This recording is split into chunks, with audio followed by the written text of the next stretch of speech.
আরে হলোটা কি? এটা আবার কোন ধরনের ব্যাপার স্যাপার ঘটলো? আরে আমাদের গ্রামে 2 দিন ধরে দেখছি সূর্য ডুবছে না, অন্যদিকে তোমাদের গ্রামে 2 দিন ধরে সূর্য উঠছে না। আর বলো না, আমার মা হলো রাতকানা মানুষ, সে রাতে চোখে দেখতে পায় না। এদিকে 2 দিন ধরে আমার বেজায় খারাপ অবস্থা হয়ে গেছে। মা ঘরের কোনো কাজকর্ম করতে পারে না। এটা কিভাবে কি ঘটলো বলো তো?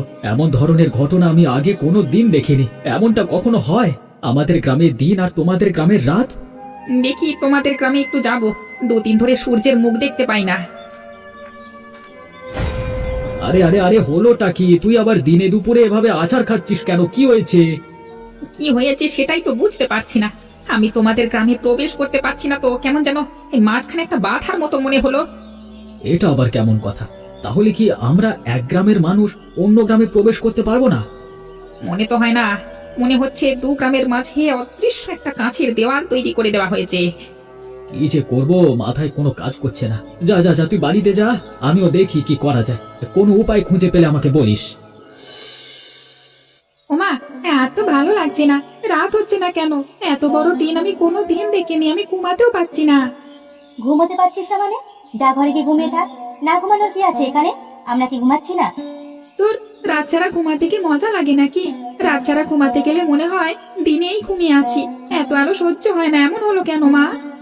কি জানি কার নজর পড়েছে আমাদের গ্রামের উপরে, হয়তো কোনো অভিশাপ লেগেছে। শুনেছি আমাদের পাশের গ্রামে নাকি 2 দিন ধরে রাত। 2 দিন ধরে রাত মানে? তাহলে তো খুব মজা। আমি দিনে এখানে থাকবো আর রাতে গিয়ে ও গ্রামে ঘুমিয়ে থাকবো। হ্যাঁ হয়েছে, তুমি যে কিভাবে ঘুমোবে সেটা জানা নেই। 2 গ্রামের মধ্যে এক অদৃশ্য দেওয়াল রয়েছে। ওই দেওয়াল পেরিয়ে এই গ্রামের মানুষ অন্য গ্রামে বা অন্য গ্রামের মানুষ এই গ্রামে প্রবেশ করতে পারছে না। তাহলে কি হবে মা? আমাদের গ্রামে আর কখনোই কি রাত আসবে না? আমাদের গ্রামটা এমন হয়ে গেল কেন? যদি রাত না হয় তাহলে সূর্যের তাপে আমাদের সম্পূর্ণ গ্রাম ধ্বংস হয়ে যাবে। জানি না রে বাপ, আমাদের কপালে যে কি আছে কে জানে। তবে উপরওয়ালা যা করে আমাদের ভালোর জন্যই করেন। এদিকে আমার একটুও ভালো লাগছে না, আমি ঘুমাতে পারছি না। 2 দিন ধরে আমার মাথা চক্কর দিচ্ছে, শরীরটা মনে হচ্ছে অসুস্থ হয়ে চলেছে। এই যা তো এখান থেকে ঢং করিস না। এমনিতে আছে এক যন্ত্রণায়, তা অন্যদিকে একের পর এক যন্ত্রণা দিয়েই চলেছে আমাকে। অরেঞ্জ, ও অরেঞ্জ, ওই গেলি তুই? এদিকে আয়, আমাকে একটু বাইরে নিয়ে যা। আমি যে কিছুই দেখতে পাচ্ছি না। আর কত ডাকাডাকি করবে বলো তোমা? তোমার যন্ত্রণায় আমি তো এবার দেখছি শেষ হয়ে যাব। 2 দিন ধরে তুমি আমাকে একটু শান্তি দিচ্ছ না। বুড়ো হয়ে গেছি বলে এখন বোঝা হয়ে গেছি, তাই না? যখন আমি সুস্থ ছিলাম তখন তো তোকে লালন পালন করে বড় করেছি, এখন আমাকে বোঝা ভাবছিস? এই তোমার এক কথা, সারা দিন রাত শুধু এই এক কথাই বলো। তুমি চোখে দেখতে পাও না, তুমি চুপচাপ বসে থাকো। তোমার এই এত বাইরে বের হওয়ার কি দরকার? দেখতেই তো পাচ্ছ গ্রাম একটা ঝামেলার মধ্যে আছে। ঝামেলার মধ্যে তুই কি একা আছিস নাকি? গ্রামের অন্যরাও তো আছে। তোর এত সমস্যা কোথায়? হয়েছে তো, এখন আর এমন কথা বলো না। চলো, কোথায় যাবে তুমি? চলো, তোমাকে আমি নিয়ে যাচ্ছি। তারপর রান্না বান্না করতে হবে, তোমাকে খাবার দিতে হবে। যা একটা কাজ করেছেন না আপনি, আপনার জবাব নেই। আপনি এত ভালো একটা কাজ করতে পারবেন আমার কখনো বিশ্বাস হয়নি। আমি তো আগেই বলেছিলাম, আমার শক্তি সম্বন্ধে কখনোই সন্দেহ প্রকাশ করবে না। আমার শক্তি সম্বন্ধে কারোর কোনো ধারণাও নেই। আগে যতটুকু সন্দেহ ছিল এখন তার এক ফোঁটাও নেই। এক গ্রামে দিন অন্য গ্রামে রাত করে রাখা কি মুখের কথা নাকি? বড় বড় সাধুরাও এমন ধরনের কাজ করতে পারে না। এবার বলো, তুমি খুশি হয়েছো কিনা? যদি তুমি খুশি হও তাহলে এবার আমার দক্ষিণাটা আমাকে দিয়ে দিতে পারো। আমি এমনি এমনি ঝুঁকি নিয়ে এত বড় একটা কাজ তো করিনি, তাই না? আরে আপনার টাকা নিয়ে কি আমি পালিয়ে যাচ্ছি নাকি? আমি তো বেশ মজা পাচ্ছি। 2 গ্রামের মানুষ কেমন নাস্তানো বোধ হয়ে গেল। আপনাকে আমি অবশ্যই টাকা দেব, টাকার সাথে বকশিসও দেব। আপনি আমাকে খুশি করে দিয়েছেন। তাহলে তো আর কথাই নেই। ভাগ্যিস আপনার দেখা আমি পেয়েছিলাম, তাই এমন একটা কাজ করবার সৌভাগ্য আমার হলো। না হলে শুধু শুধু এমন কাজ করে কোনো লাভই তো আমি পেতাম না। এই কথাগুলো তো আমার বলা উচিত। আমি চেয়েছিলাম এই 2 গ্রামের মানুষদের সাহায্য করতে। এবার আমি ভালোভাবে সাহায্য করতে পেরেছি আপনার মাধ্যমে। এবার দেখুন ধীরে ধীরে কি হয়। দুটো গ্রাম ধ্বংসস্তূপে পরিণত হবে। দিন ছাড়া রাত কোনোভাবেই সম্ভব নয়। আমি তো চাই, এটাই চাই। এদিনের অপেক্ষাতে কতদিন ধরে ছিলাম। এবার আমি ওদেরকে হাড়ে হাড়ে বোঝাবো দুঃখ কষ্ট কাকে বলে। আমাকে অপমান করার সাহস ওরা আর কোনোদিন পাবে না। আমি চাই এই দু গ্রামের মাঝে শুধু আমি বেঁচে থাকবো, আর কেউ নয়।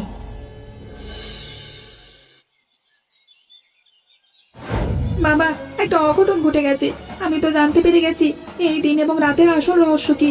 বাবা, তুমি কিছু একটা উপায় বের করো, তাহলে এই দু গ্রামের সবাই মরে যাবে। কি হয়েছে? তুই কি জানতে পেরেছিস আমাকে বল।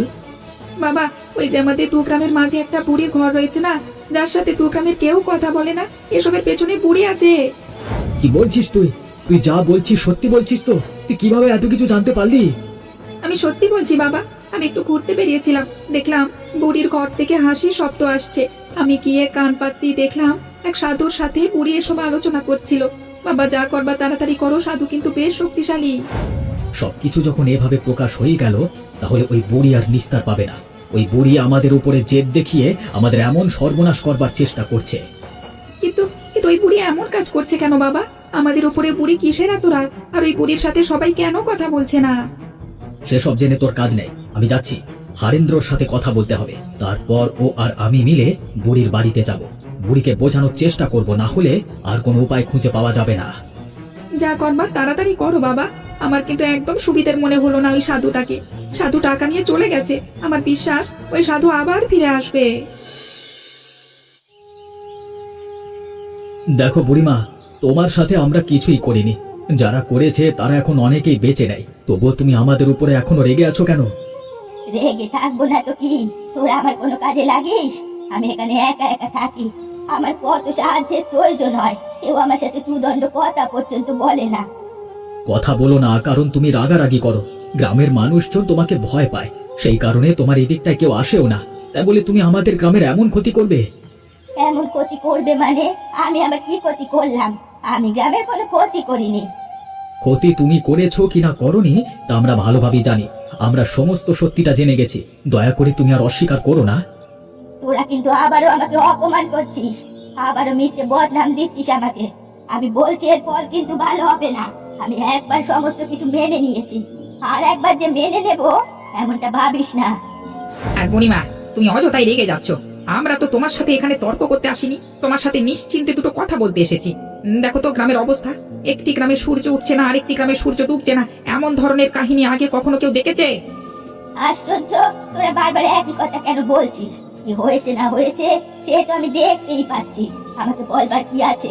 আমি এসবের সাথে জড়িত নই। তোরা এখান থেকে চলে যা, চলে যা বলছি।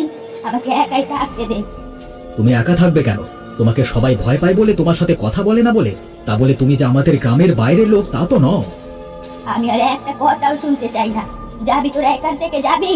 নাহলে এই লাঠি দেখেছিস? এই লাঠি দিয়ে পিটিয়ে তবে তোদেরকে বিদায় করব।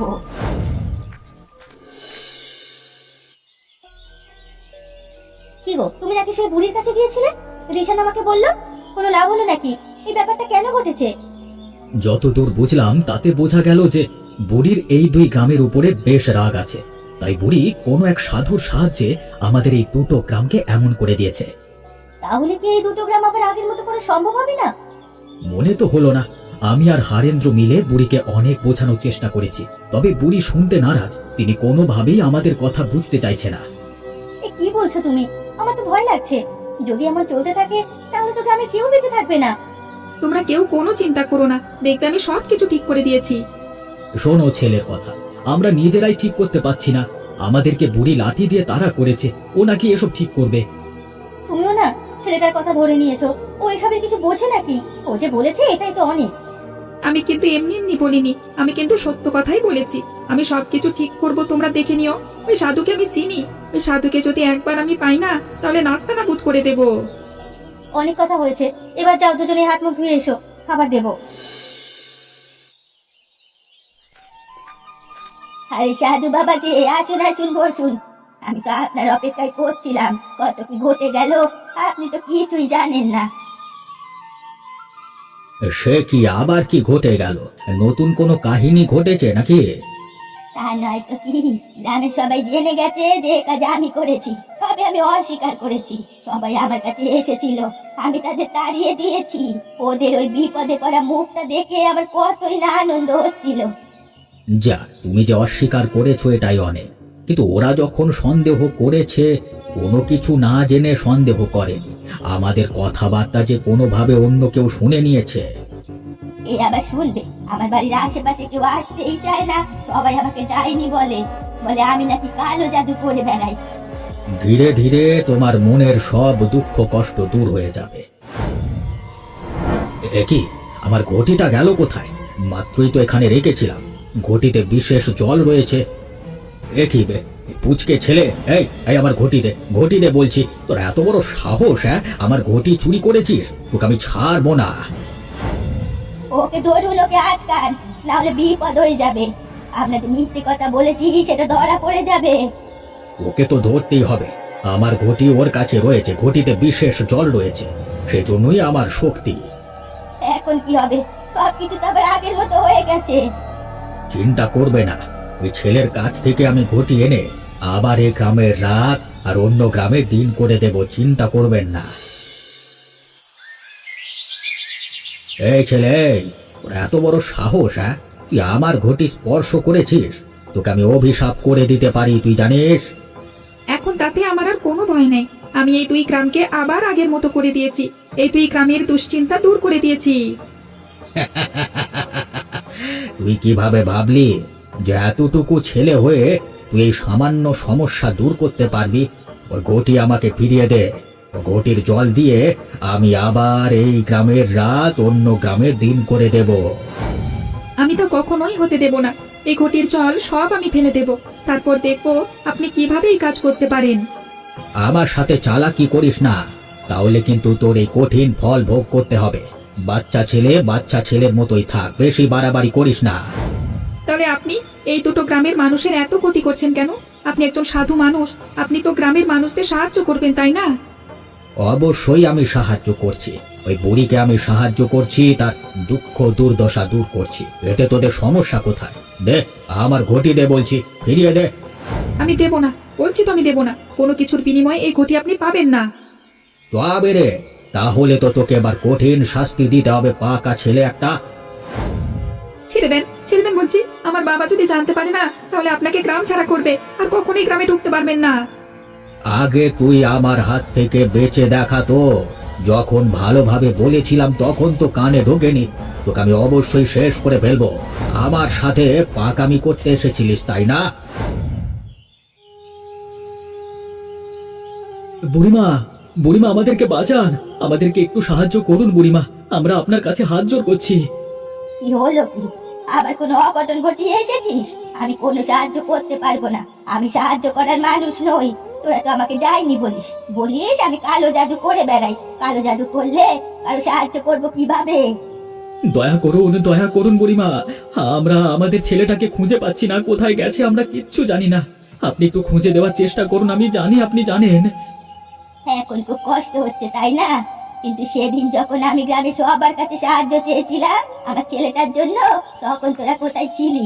তখন তো আমাকে কেউ তোরা সাহায্য করতে এগিয়ে আসিসনি কেন? আমি গরিব বলে? সে কি কথা বলছেন আপনি?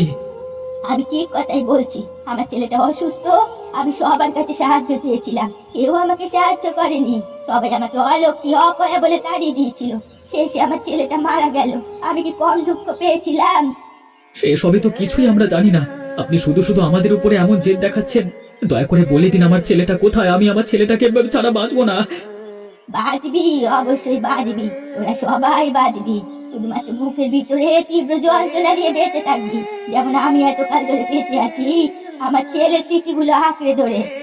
আপনি কি মানুষ? একটা ছোট বাচ্চাকে পাওয়া যাচ্ছে না, কোনো অঘটন ঘটে গেলে আপনার ছেলেটার কথা তো একটু মাথায় আনতে পারেন। ওসব আমি পরোয়া করি না। যা, তোদের কপালে যা আছে তাই হবে। আমি কোনো সাহায্য করতে পারবো না, মানে পারবো না। তোরা যা এখান থেকে। হায় হায় রে, আমার কি সর্বনাশ হলো! আমার বাচ্চা, আমার সন্তান, নিশ্চয়ই এটা ওদের কাজ। রিশান, ওঠ বাবা, ওঠ। ওগো, এখন আমার কি হবে? আমার কোলের মালিক চলে গেছে, আমাকে ছেড়ে চলে গেছে। রিশান, তুই তুই আমাকে ছেড়ে চলে যেতে পারিস না বাবা, তুই আমাকে ছেড়ে চলে যেতে পারিস না। কথা বল বাবা, কথা বল। আমি তোকে আর বকাবকি করবো না, কখনো বকাবকি করবো না। তুই যা বলবি তাই হবে, আমাদের একটু কথা শোন। যারা আমার কোল থেকে আমার সন্তানকে কেড়ে নিয়েছে, উপরবেলা তাদের বিচার করবে। আমি কাউকে ছাড়বো না, কাউকে রেহাই দেবো না। শান্ত হও গিন্নি, এর প্রতিশোধ আমি নেবই নেব। আমি কাউকে ছাড়বো না। আমার ছোট বাচ্চাটার উপর একটু দয়া মায়া হলো না ওদের? ও এমন কি কাজ করেছিল যার জন্য ওকে এমন শাস্তি পেতে হলো? ও ছোট মানুষ, ওকে এইসবে কিছু বোঝে? ওরা কিভাবে পারলো বলো? একটা ছোট বাচ্চাকে হত্যা করতে ওদের বুক একটু কাঁপলো না? ওরা কি মানুষ? আমি আমার এই ছেলের শরীর স্পর্শ করে বলছি, যারা ওরা এমন হাল করেছে তাদের আমি কোনোভাবেই ক্ষমা করব না, তাদের শাস্তি পেতেই হবে।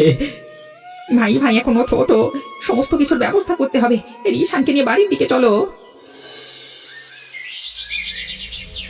এ বুড়ি, এবার তুমি খুশি হয়েছো তো? তোমার মনের আশা আমি ধীরে ধীরে পূর্ণ করছি, তুমি আমার দিকটা একটু দেখো। আরে আপনি চিন্তা করবেন না, আপনার যত টাকা সব আমি দেব, কোনো সমস্যা হবে না। আপনি শুধু এভাবে আমার কাজ করে যান, আমি এত খুশি এর আগে কখনো হয়নি। তুমি যদি চাও তাহলে আমি তোমাকে আরো খুশি করতে পারি।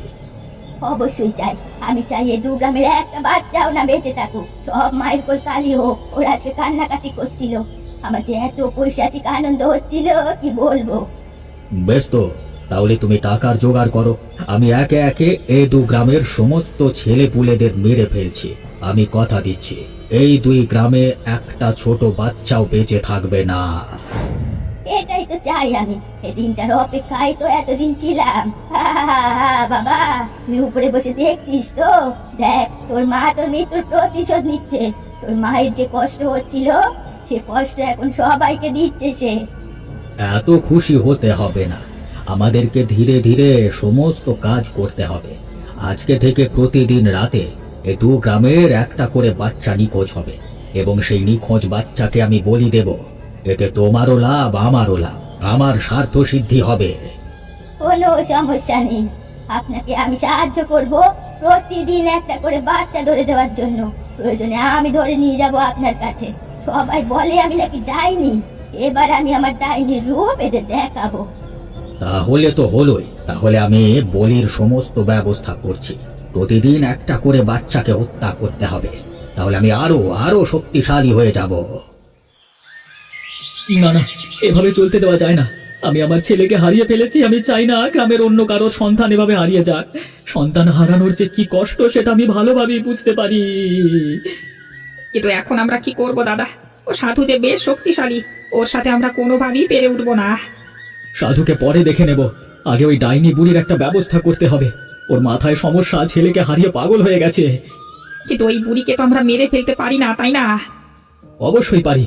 আমার ছোট বাচ্চাকে যখন ওরা রেহাই দিল না, এবং গ্রামের সকল বাচ্চাদের যখন ওদের মারতে এত ইচ্ছে করছে, তখন এই বিকৃত মস্তিষ্কের ডাইনি বুড়িকে আমিও মেরে ফেলতে পারি। তুমি তাহলে তাই করো। আমরা আমাদের ছেলের শরীর স্পর্শ করে কথা দিয়েছি, যারা ওর এই হাল করেছে তাদের উপযুক্ত শাস্তি দেব। ওই ডাইনি বুড়ির এর চেয়ে ভালো উপযুক্ত শাস্তি আমি আর দেখছি না। আমি সিদ্ধান্ত নিয়েছি, বুড়িকে জানে মেরে ফেলবো। ওর অন্য কোনো শাস্তি হতে পারে না। ও যদি বেঁচে থাকেও কোনো দিন শোধরাবে না। ওর মস্তিষ্ক পুরোটাই বিকৃত হয়ে গেছে। এতে অবশ্য আমার কোনো আপত্তি নেই, কিন্তু গ্রামের মানুষজন কি বলবে? তাছাড়া একটি জলজ্যান্ত মানুষকে এভাবে মেরে ফেলবো, এটা তো হয় না। ও মানুষ নয়, ও মানুষ হতেই পারে না। ও একটা ডাইনি, ডাইনিকে মেরে ফেলবার হুকুম রয়েছে। তোরা আমার সাথে থাকলে থাকবি, না হলে আমি একাই এ কাজ করব। আজকে ওই বুড়ির বাড়িতে আমি আগুন ধরিয়ে দেব। না না, এমন ধরনের কথা বলছো কেন? আমি তোমার পাশে থাকবো না কেন? অবশ্যই থাকবো। এই বুড়ির জন্য আমাদের দুই গ্রামের অনেক সমস্যা হয়েছে, অনেক সমস্যায় পড়েছে দু গ্রাম। আর নয়, চলো, যা সিদ্ধান্ত নিয়েছো সেটাই হবে, চলো। সাধু, এই সাধু, কোথায় তুই? আজ কি তোর শেষ দিন, তুই বেরিয়ে আয়। কি হলো কি? তোমরা সবাই মিলে আমার আশ্রমে ভিড় করেছো কেন? আমার শক্তি সম্বন্ধে তোমাদের কোনো ধারণা নেই। অহংকার হলো পতনের মূল, এই কথাটা জানেন তো আপনি?